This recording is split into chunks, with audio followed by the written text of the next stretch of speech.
Ang susunod na programa ay rated PG. Patnubay at gabay ng magulang ay kailangan sa mga batang manonood.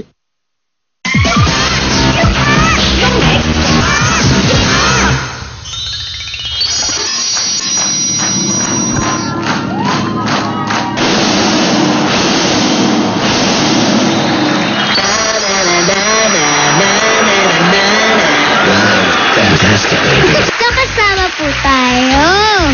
At pag nandyan po kayo, nandito po ako, bawal ang sa dapat happy. Oh, ngayon pa lang po, maglaro na po tayo ng picture at tanong.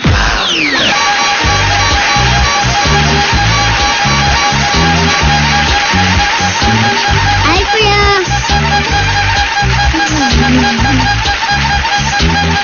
Upo kayo.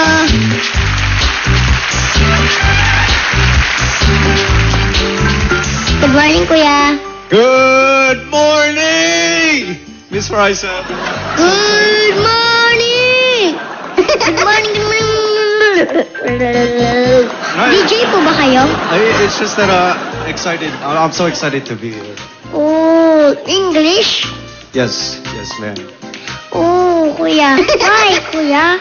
Where are you from? I'm Phil from the US. Film. Yes. Di ba po ako nakakapunta dun? You Sa should. film. You should, masaya. I mean, it's really fun.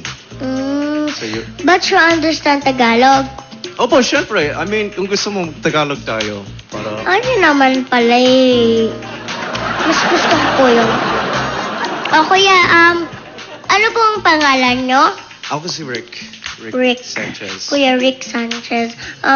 Sino pa yung kasama niyo dito? Friend ko po. My friend. Asan pa yung friend niyo? Ano na?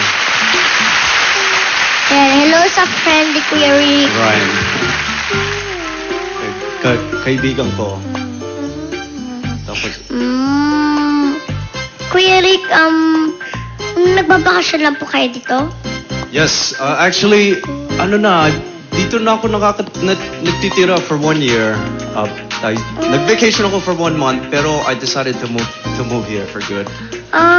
Gusto niyo na dito sa Pilipinas? I like it here kasi the people are really nice. And they're really friendly. And talagang I get along with them. Alam niyo, kuya, kasi it's more fun in the Philippines. It's more fun in the Philippines. Yes. Kuya, dapat po, mag-practice pa kayo ng Tagalog. Actually, you know what? I'm glad na andito ako para mag-practice tayo mag-Tagalog para gumaling ako. Sige. Dapat po Tagalog lang. Tagalog tayo. Kasi dito na kayo nakatira sa Pilipinas, ba? Yes. Opo. Okay po. Kuya, nagtatrabaho na po ba kayo? Nag-commercial dito. Commercial. Nasa commercial ka po. Commercial modeling, yes. Kaya naman pala eh. Tapos prior Kaya pala po, gini kuya. Konti lang. Ayan o, tingnan nyo. Oh. Konti lang. Konti lang. Ayan. Kuya, ano po pong hilig niyong gawin? Nag-gym, nagwa-weightlift, swimming, running. Tapos, kasi prior to coming back here, nag-military. So, after that, 4 years sa military, US Marine. Tapos, bumalik ako dito for 1 year. Ano po yung military? Military, parang military that protects your country. Parang equivalent dito as AFP. Sundalo. Sundalo. Sundalo pala si kuya eh. Before. Ayun. Kuya, yung mga sundalo po ba naglalaro rin? Siyempre, naglalaro sila kahit nilalaro nila. Kasi po maglalaro na po tayo. Okay. Lalaro po tayo ng picture at tanong. Ano yun?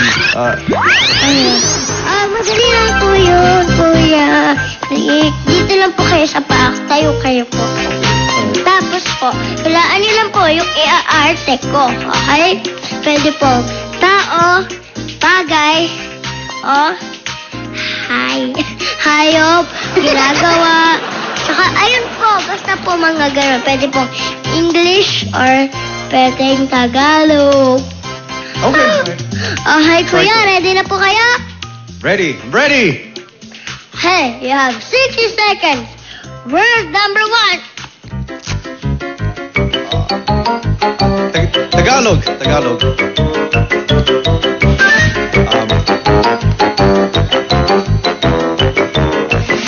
Eating bilog sa soda. Drink it. Tatanggal bottle cap ng soda can.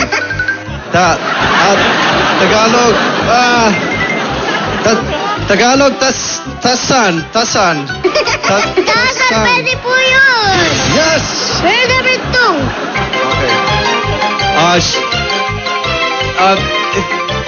English. Swimming. Shark. Shark. Word number 3. 3. English. Wawala. Dustbin. Hey! Ang galing ni Kuya, das pa nahulaan niya. Muntik na. Okay, Kuya, dahil po dyan, nanalo po kayo ng 3,000 pesos. Meron pa po kayo, Studio Arne Norte. Meron po kong bawal pack. Tamang-tamang yung pangkasukan. Meron po kayo, Rise My Sparks Battle. Congratulations, Kuya. Thank you, Miss Liza. Pero real quick, pwede mo pa tayo? Selfie, sige. Welcome back to the Liza May Show! Mga Darbikas, ituloy na po natin yung kwentuhan natin. Ang makakasama ko po ngayon ay maganda na po siya, sexy pa po, at mami din po siya. Tsaka po, sabi po nila, magaling daw po siyang magluto. Eto na po, ipapakilala ko na po siya sa inyo ang guest ko. Palakpakan po natin na may kasang sigan si Ate Katya Santos. Hello, good morning, Darbikas. Hi, Liza. Ano, Ate Katya? Hello. Tuloy po kayo sa bahay ko. Wow, thank you. At inimbitahan mo ako ngayon. Thank you rin po. Binisita niyo kami. Oo naman. Excited na ako. Ang tagal ko nang gusto kang makilala. Buntis pa lang ako, pinaglihan na kita eh. Oh, talaga po. Oo. Pinaglihan niyo ako. Oo, kami dalawa ng asawa ko, pinaglihan ka namin. Siguro po ang ganda ng anak niyo. Oo naman. Nandiyan nakita mo kanina, diba? Oo nga po. Asan na po ba siya ngayon? Ayun. Kaya lang maputi siya. Ayun na lang. Doon lang nag Ayan. Ano po pangalan niyo? Niya. Siya si Tala. Pangalan ng baby ko. Tala. Tala. Ibig sabihin, star. Hi, Tala. Ayan, pinaglihi pala siya sa akin. Oo. Araw-araw ako nanonood ng Ikbulagan para makita kita. Thank you naman po. Ayan, Ate Katya, sabi po nila, bata pa raw daw po kayo, artist na daw po kayo. Yes. Nag-start ako 4 years old. Nagko-commercial na ako. So, pumipila talaga ako sa mga audition para matanggap ako sa commercial. Tapos, pagdating ko ng 9 years old, natanggap na ako sa isang show sa Ang TV. Di mo na naabutan yun eh. Wala pa. Hindi ka pa naiisip gawin. No, hindi ko pa po alam yun. Oo. Ano pong ginagawa niyo doon? Ano siya, gag show, tapos meron kaming kunyari, sasabihin ko sa'yo, Esmuski, Riza. Sasabihin mo, you're Esmuse. Yes, Muse. Ayan. Anong tawag sa school ng mga fish? Ano po? Eh di, oh, fish. Tapos sabi mo, ngi. Ngi. Ayan. Ganun. Ganun ang ginagawa namin ng bata. Ganun lang. Tapos laro-laro. Parang naglalaro lang po kayo. Oo, parang naglalaro lang kami. Tapos may mga costume kami mga sinusuot, iba-iba. Minsan, kunyari, bombero. Minsan, kunyari, pulubi. Tapos nagjo-joke lang ulit. Paulit-ulit lang. Tapos minsan, merong mga jokes na magkukumare. Pero kasing liit mo pa lang ako nun. May mga ganon kami. Yung mga tawag sa amin, cinco chismosa. Ganon. Si Carla po, gusto niyo po bang maging artista?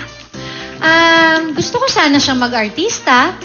Sa nakikita ko naman parang pwede. Huwag lang tapatan ng camera, nahihiya kasi siya. Di pa po siya sanay? Sanay lang siya sa camera ng cellphone eh. Pero ewan ko lang pag ganitong kalaking camera kung aarte siya. Opo. Ano pong banding niyo ni Carla? Tala. Minsan, pagka nag-exercise ako, nagsasayaw kaming dalawa. O kaya minsan, kumakanta kami. Pinapakita ko sa kanya na kumakanta ako, sumasayaw ako para ginagaya niya ako. Kasi kung anong nakikita niya sa akin, ginagawa niya rin. Kaya pinapakita ko sa kanya yung mga hilig kong gawin. Kahit yung pag nagluluto ako, pinapanood niya ako minsan. Kaya pag naglalaro siya, parang nagluluto-lutuan din siya. Yun ang bonding namin. Ano pong inululuto niya para kay Carla? Minsan, bacon. Yung mga breakfast niya. Pero, ang favorite niyang kainin ay ang spaghetti. Mahilig siya sa pasta. Actually, silang dalawa ng daddy niya mahilig dito sa pasta na niluluto ko. Yung spaghetti ng lola niya. Mami ng asawa ko. Lola Paz Spaghetti. Lola Paz. Spaghetti. Oo. Kasi yung... Pwede po bang magluto tayo noon ngayon? Oo naman. Lola Tuturuan Paz kita. Spaghetti. Ikaw ba mahilig ka sa spaghetti? Opo. O sige. Tuturuan kita kung paano pero ikaw ang magluluto. Okay lang? Sige po. O sige, alika. Sige po. Pero, gusto ko rin po kasi maging chef. Gusto mo rin maging chef? Well, mahilig ka bang kumain? Opo. Halata naman talaga. Sa atin. Halata sa atin na mahilig tayo kumain. Opo, apil tayo dyan. Happier tayo dyan. Okay. Kailangan pag mahilig ka kumain, pag mahilig ka magluto, mahilig ka kumain. So, ituturo ko sa iyo ang Lola Paz Spaghetti. Okay? Ito, Lola Paz. ang mga ingredients natin. Meron tayong ground beef and ground pork, Italian tomato sauce, garlic, onion, cheese, salt and pepper, butter, chorizo de Bilbao. Unahin natin ang bawang. Sige. Baby, lagay mo yung yung bawang. Abot mo ba? Saan po? Ito ba yun? Sige, lagay mo dyan sa pan. Saan ba yung bawang? Ito. Ito pala. Sorry. Yan. O sige, halu-haluin mo.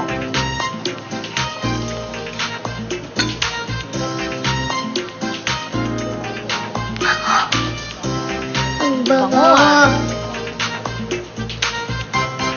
Paano po malalaman pag luto na? Nakikita natin yan, medyo parang nagbo-brown-brown siya ng konti.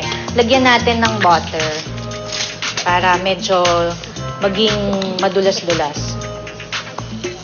Yan. Mas mabango yan. Mas Sige, mabango. hayaan mo siyang halu-haluin. Wala. Sige, okay lang yan. Yan, kailangan matunaw. Yun. Meron So na po pagka to. nakikita mo na yung bawang parang medyo nagiging brown-brown na ng konti, at saka natunaw na yung butter, Kuha na lang po ako ng tatayuan ko.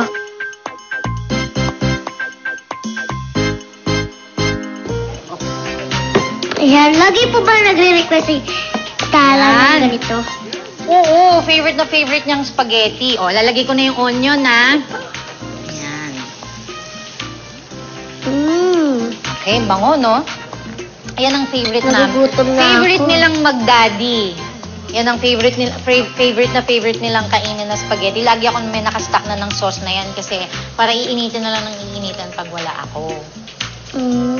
Ayan. Hintayin lang natin medyo parang nagiging translucent yung yung onion. Ano mo yung translucent? Yung parang translucent. Parang nagiging ano siya, yung medyo nagiging clear na yung onions, yung parang ano ba sa Tagalog? Parang nagiging transparent na yung nakikita mo na parang nagiging puti na siya. Ayan. Sige. Bango. Di ba meron pa silang style na ginaganong-ganon? Yun. Ayan. Sige, ganun mo. Okay. Alright. Tapos lalagay na natin to. Ito, niluto na namin. Ground beef tsaka ground pork magkasama para mas malasa. Ayan. Sige. At lagi mong tatandaan, pag magluluto ka, lalagyan mo palagi ng S&P, salt and pepper. Pero konti lang. Ganun lang. Ayan. Sige. Parang chef. Yan. Ganyan. O, pepper naman. O, tapos ganyan mo. Bango. Sige, halo mo. Mahilig po talaga kayo magluto? Oo, mahilig talaga. Bata pa lang ako, sumasama-sama na ako sa mama ko dati, nagkakantin. So, alaalalayin na niya ako magluto dati. Kaya, yun, hanggang sa lumaki, pag may nagustuhan akong recipe, niluluto ko agad. Ano po yung mga iba niya pang niluluto? Iba-iba. Merong lahat ng klase ng pasta. Tapos, kung pizza, minsan gumagawa rin ako. Mga soup, sinigang, ganyan. Kung anong may Adobo isipan na- po. Adobo. Bihira ako magluto talaga ng mga pang-Pilipinong pagkain. Pero pag mga Italian, American, yan. Okay, lalagyan na natin yung special ingredient. Ano to? Chorizo de Bilbao. De Bilbao. Chorizo de Bilbao. Paano po itong chorizo? Actually, ang normal na spaghetti talaga, wala naman yan. Di ba minsan hotdog lang yung nilalagay? So, instead of hotdog, yan ang nilalagay ng mami ng husband ko, si Lola Paz, ang chorizo de Bilbao, kasi mas malasa siya talaga. Yung fats niya, nakakapag-add palalo ng linamnam dun sa sauce. Yan. Si Okay. Lola Paz po yung nagturo sa inyo nito? Si Lola Paz, tinuruan yung husband ko, tapos tinuro sa akin ng husband ko para lagi kong lulutuin. Lalagay na natin ang sauce. Sige. Sayang, samutin natin. Okay na yan. Sige, halo mo lang hanggang sa makoat yung lahat ng meat. Ikaw ba nagluluto ka, Raisa? Naglalaway na po ako. Actually, kaya ako rin pinili na lutuin yan kasi tinanong ko sila kung anong favorite mong kainin. Sabi nila, adobo nga daw. Sabi ko, sa pasta, spaghetti. Kaya, yan. Lagyan ko na rin. Yan na rin ang pinili ko, spaghetti. Okay, naglalagay tayo ng quick melt cheese. Yung madaling matunaw na cheese.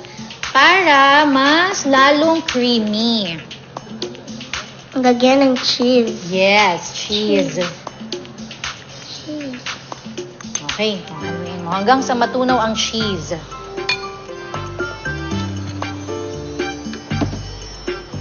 Tapos, lalagyan ko ulit ng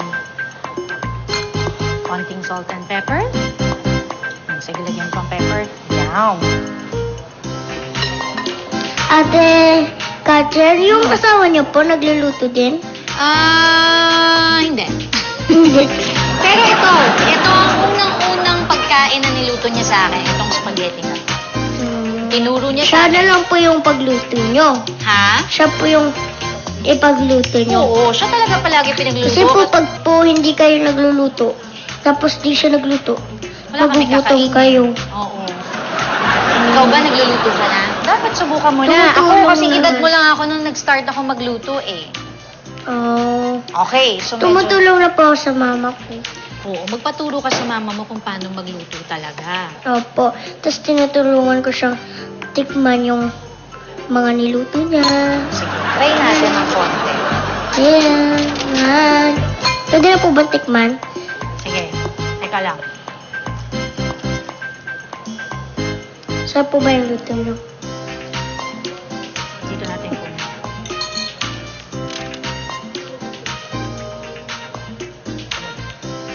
Sabihin mo sa akin kung kulang sa alat or kulang sa lasa para dadagdagan natin. Sarap. Okay. Ako minsan, pagka medyo nakukulangan ako sa alat, ang nilalagay ko, parmesan cheese. Ay. Okay. Ibang cheese naman po yan. Ibang cheese naman yan. O. Lalagyan na natin, ha? Parang ang sarap po nito, ah. Oo. Sige, haluin mo na. Ay. Okay lang yan. Kumukulo na kasi siya. Sige, halo lang ng halo. Boom, boom, boom, boom, boom, boom, boom, boom. Mga bata po, ah, dapat magpatulong kayo sa mga mami nyo pag nagluto. Mm. Hindi pwedeng kayo lang. Okay. Patayin na natin ang kalan. Oh. Ayan. Okay. Plate na natin para matikman mo na siya.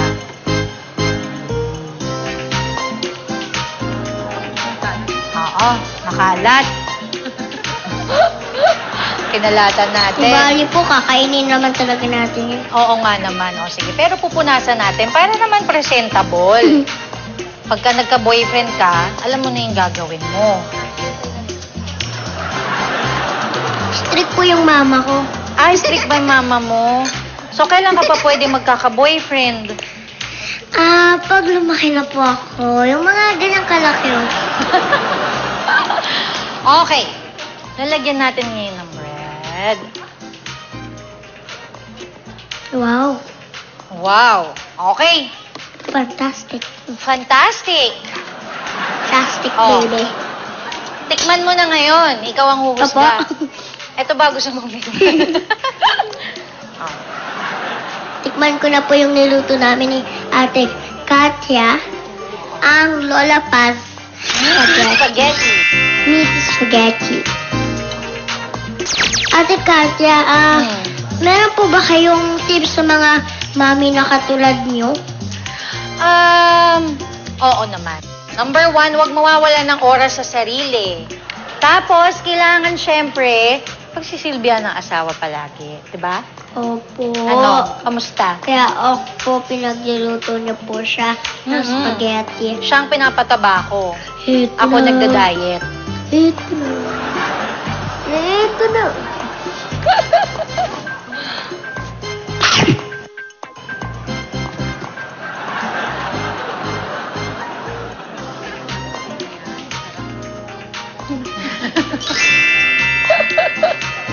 Ang sarap.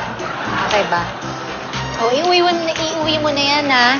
Para Opo. maitabi mo na siya sa bahay niyo. Pangilan po namin to. Patikim ko po sa mga mama ko yung niluto natin. Oo. Thank you po, Ate Katya. Ayan, tikman mo yung chorizo de Bilbao para alam mo yung lasa niya. Parang hotdog na mas maalat. Ano? Parang longganisa. Sarap. Mga Dabricans, kung gusto niyo po matutunan yung Lola Paz meaty spaghetti, pumunta lang po kayo sa Instagram ko.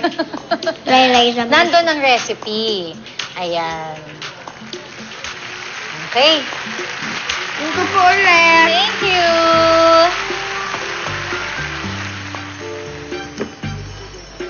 May bibigay pa ako sa inyo. Wow, parang mas malaki pa sa'yo yung flowers. Thank you, Raisa.